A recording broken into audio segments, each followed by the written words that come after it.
तमीज से बात करिए, मैं सीनियर हूँ आपका। और अब संदीप भैया छोटे नौकर लग रहे हैं। विधानसभा क्षेत्र टोंक और पूरे जिले में हमारे सभी कांग्रेस के प्रत्याशी मजबूती से चुनाव लड़ रहे हैं। पूरी पार्टी एकजुटता से आगे बढ़ रही है और मैं मानता हूं कि लगातार माहौल कांग्रेस के पक्ष में बन रहा है। कल भी हम लोगों ने हमारी जो गारंटीज़ हैं उसकी हमने शुरुआत करी है। खरगे साहब भी जोधपुर आए थे, दोबारा उनका दौरा बनेगा। प्रियंका जी, राहुल जी का दौरा बनने वाला है। तो हमारे सब नेता एकजुटता से काम कर रहे हैं। भारतीय जनता पार्टी में कहीं ना कहीं बिखराव भी है और घबराहट भी है। बिखराव तो जनता को दिख रहा है और घबराहट इस बात से पता पड़ता है कि जब बीजेपी चुनाव हार रही होती है तब वो एजेंसियों को भेजती है।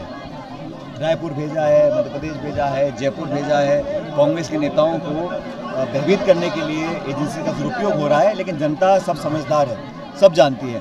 हम लोगों ने, पार्टी ने 2018 का जो मैनिफेस्टो था उस सारी घोषणाओं को लागू करने का काम किया है और मैं मानता हूं कि यहाँ अच्छे बहुमत के साथ कांग्रेस पार्टी की सरकार बनेगी।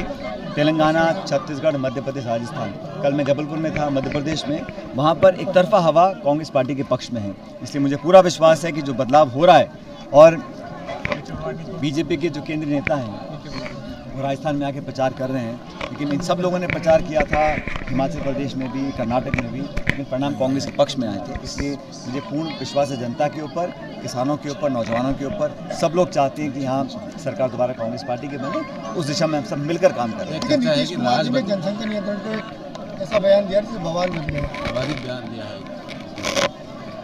मैं तो इतना जानता हूँ कि कोई कितनी भी कोशिश कर ले, लेकिन राजस्थान में जनता कांग्रेस के साथ थी और कांग्रेस के साथ रहेगी। चर्चा है कि राजस्थान में राज बदलेगा या रिवाज बदलेगा। कांग्रेस में राजस्थान में रिवाज इसलिए बदलेगा क्योंकि हर 5 साल में यहाँ सत्ता परिवर्तन होता है और उन 3 दशकों से लगातार यहाँ पर 5 साल भाजपा, 5 साल कांग्रेस। लेकिन इस बार बीजेपी में जो बिखराव है और जो कन्फ्यूजन है और जो टिकट वितरण उनका हुआ है, उनका अंदरूनी मामला है, लेकिन जनता में इसका कोई अच्छा प्रभाव नहीं पड़ा है और बहुत से उनके लोग बागी भी खड़े हुए हैं। लेकिन कांग्रेस पार्टी में बहुत सोच समझ कर टिकट बटे हैं। हाँ, कुछ जगह संतोष जरूर हो सकता है, लेकिन मूलतः अच्छा टिकट वितरण हुआ है और एकजुटता से हमारी पार्टी का प्रचार चल रहा है। 25 तारीख को भारी बहुमत के साथ कांग्रेस पार्टी की सरकार बनने जा रही है। केंद्रीय मंत्री गजेंद्र सिंह शेखावत ने एक बयान दिया है कि ये चुनाव सनातन की प्रतिष्ठा का सवाल है। नहीं, बीजेपी के पास अगर कोई योजना है राजस्थान के बारे में, 25 सांसद बीजेपी चुन कर गए, एआरसीपी पे उन्होंने कुछ नहीं किया। अगर उनकी योजना है सड़क की, बिजली की, पानी की, खाद की,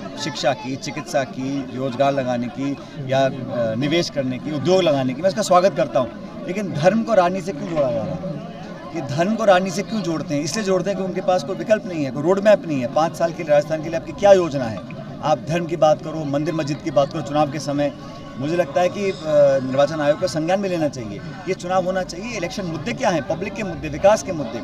लेकिन आप बार बार इसमें धर्म की बात करो, धार्मिक बातों को लेकर आओ, ये लोकतंत्र के लिए अच्छा संकेत नहीं है। हर व्यक्ति को आज़ादी है, किसी धर्म को फॉलो कर सकता है, लेकिन राजनीतिक भाषणों में धर्म का बार बार उपयोग करना, ये मैं समझता हूँ कहीं ना कहीं घबराहट को दिखलाता है, क्योंकि विकास के मुद्दे पर कुछ कहने को उनके पास है नहीं, इसलिए बार बार धर्म की बात करते हैं। वेस्टर्न राजस्थान में करीब 30 से 35 सीटें हैं जिनका बीजेपी का आपके होते हुए कोई तोड़ नहीं है।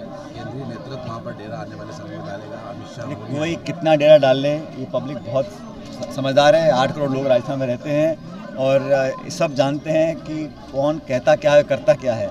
इसलिए विकास अगर चाहिए, और मैंने कह रहा हूँ पिछले लगभग 10 सालों में केंद्र की सरकार ने जो राज किया देश के अंदर, किसानों के खिलाफ काले कानून बनाए हैं, अग्निवीर योजना लागू करी है, फौजों में भर्ती में डिस्टर्बेंस पैदा करने का काम किया है, खिलाड़ी हमारे भूख हड़ताल में बैठे रहे, किसान परेशान, नौजवान परेशान और महंगाई आसमान छू रही है। बेरोजगारी इतनी देश में कभी पहले हुई नहीं।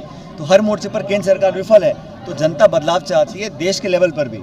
इसलिए ये 4 राज्यों में अगर सरकार हम लोग बनाएंगे तो निश्चित रूप से 24 में लोकसभा चुनाव जो होगा उसमें इंडिया अलायंस और कांग्रेस पार्टी मजबूती से आगे बढ़ेगी। देखिए, भाजपा ने जो गुर्जर नेताओं को कह के आपके सामने जो इनके छोड़ रखा है चारों तरफ, किस तरह देखते हैं? देखो, ये जाति धर्म की राजनीति कांग्रेस कभी करती नहीं है। हम लोग मुद्दों की बात करते हैं, जनता की बात करते हैं। हमारा मैनिफेस्टो बहुत जल्दी आने वाला है और हम लोगों ने जो परफॉर्मेंस काम का है और जो हम करेंगे, सिर्फ और सिर्फ आधार पे हम वोट मांगते हैं। ये जातिगण समीकरण का गुणाभाग करना ये भाजपा को है, उनको मुबारक हो। हम तो पब्लिक की बात करेंगे, किसान के, नौजवान की बात करेंगे, भविष्य की बात करेंगे। पिछले इलेक्शन में 18 सीटों में प्रभाव पड़ा था आपके यहाँ चुनाव लड़ने से, इस बार मैं बता रहा हूँ आपको, हम मिलकर चुनाव लड़ रहे हैं और हर संभाग में, हर क्षेत्र में कांग्रेस बढ़त में है और जैसे समय पास आएगा कांग्रेस की बढ़त और आगे बढ़ेगी। देखिए, लगातार रमेश बिधूड़ी जी टॉप जिले के दौरे पे और लगातार वो कांग्रेस को लेकर बयानबाजी भी कर रहे हैं समाज विशेष को लेकर, तो उसको किस तरह देखते हैं? भाई मैं कह रहा हूँ ना कि भाजपा के हमारे साथी हैं, उनकी स्पेशलाइजेशन है बयान देने में और बयान लिखवाने में। पब्लिक सब समझ रही है, इलेक्शन इश्यूज विकास के होने चाहिए। अगर कोई इससे अलग बात करता है तो समझ लीजिए ध्यान भटकाना चाहिए।